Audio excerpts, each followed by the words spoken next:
Hello everyone, আমি রূপা। আমার নতুন একটি ব্লগে সবাইকে ওয়েলকাম।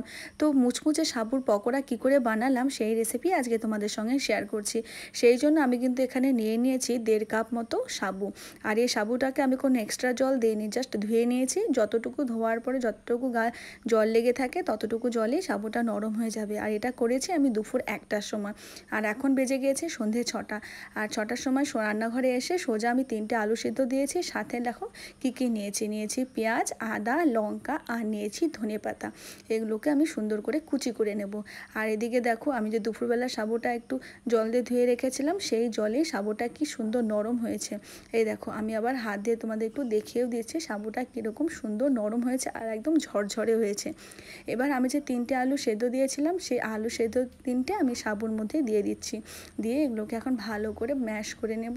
তার সাথে সাবুগুলোর সঙ্গে খুব সুন্দর করে এটাকে মিক্স করে নেব, যাতে আলুগুলোর সঙ্গে সাবুগুলো পুরোপুরি সুন্দরভাবে মিক্স হয়ে যায়। তো ভালো করে ম্যাশ করে নেওয়ার পর আমি এতে অ্যাড করে দেব, আমি কেটে রেখেছিলাম বেশি করে লঙ্কা কুচি দিলাম যাতে একটু ঝাল ঝাল হয়। তারপরে দিয়ে দিলাম গ্রেট করা আদা। তারপরে আমি দিয়ে দিচ্ছি ধনেপাতা কুচি। এবার আমি এতে দিয়ে দিব স্বাদ মতো নুন। আর আমি এতে দেব এখন একটু জিরে পাউডার। আর এই যে দিয়ে দিচ্ছি একটু গোটা জিরে, যাতে ফ্লেভারটা ভালো আসে। তারপর আমি দিয়ে দিচ্ছি এখানে চাট মশলা। চাট মশলা দিলে যে কোনো পকোড়া কিন্তু দারুণ চটপটে হয়। আর আরেকটু চটপটে করার জন্য আমি এখানে 1 টুকরো লেবুর রস দিলাম। তো চলো এখন সব কিছু দিয়ে ভালো করে আমি এটাকে মেখে নেব। তোমরা হয়তো ভাবছো পেঁয়াজ কুচি কাটলে কেন পেঁয়াজটা দিলে না। আসলে আমার এক বন্ধু এসেছে, সে না পেঁয়াজ খাবে না, কারণ তার বাড়িতে পুজো চলছে, একদম পুরো নিরামিষ। তাই জন্য সে পেঁয়াজ রসুন কিছুই খাবে না। সেই জন্য তার জন্য আগে থেকে কিছুটা পরিমাণ তুলে নিয়ে পরে আমাদেরটার মধ্যে পেঁয়াজটা অ্যাড করে দেব। তো সব কিছু দিয়ে দেওয়ার পর দেখো আমি কিন্তু খুব ভালোভাবে এটা মেখে নিয়েছি।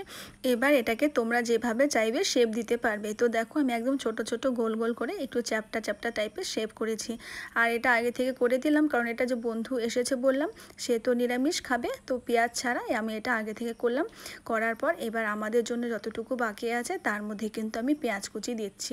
আর এই পেঁয়াজ কুচির পরিমাণটা কিন্তু অনেকটাই বেশি ছিল। তো চলো পেঁয়াজ কুচিটাও দেওয়ার পর আমি আবার ভালো করে এটাকে মেখে নিচ্ছি, কারণ না মেখে নিলে কি হয়, পেঁয়াজগুলো একটু গোটা গোটা থাকে, ওটা না ম্যাশ হতে চায় না। তো খুব ভালোভাবে দেখো আমি কিন্তু ভালো করে মেখে নিয়ে এটাও সুন্দর করে চ্যাপটা চ্যাপটা শেপে সবগুলো বানিয়ে নিয়েছি। দেখো কত হয়েছে এটা পেঁয়াজ ছাড়া। আর এদিকে যেটা আছে সেটা হচ্ছে পেঁয়াজওয়ালা। তো চলো এখন হচ্ছে ভাজার পালা। এই যে দেখো কড়াই আমার হালকা তেলটা গরম ছিল, খুব যে গরম করব তা না, কারণ খুব গরম করলে কি হয়, সঙ্গে সঙ্গে দিতে না পকোড়াগুলো পুড়ে যায়। তো সেই জন্য একটু হালকা গরম হতেই তার মধ্যে আমি আগে সেই যে পেঁয়াজ ছাড়া করে রেখেছিলাম সেটাই আগে ভেজে নিচ্ছি। আর এটাকে আমি এখন একদম অল্প আছে ভাজতে থাকবো। বেশি হিট দিলে কি হয়, সঙ্গে সঙ্গে এগুলো বেশি লাল হয়ে যায়, ভিতরে কিন্তু কাঁচাই থাকে, অথচ বাইরেটা মনে হয় যেন ভাজা হয়ে গেছে। দেখো আমি কিন্তু একদম অল্প আছে এটাকে ভালো করে ভেজে নিয়েছি। তারপর আমাদের জন্য যেগুলো রেডি করেছিলাম সেগুলোকেও ভেজে নিলাম। খেতে কিন্তু ভীষণই টেস্টি হয়েছিল, অনেক চটপটা হয়েছিল। এর সঙ্গে কিছুই না, একটু টমেটো সস হলেই সন্ধেবেলাটা পুরো জমে যাবে।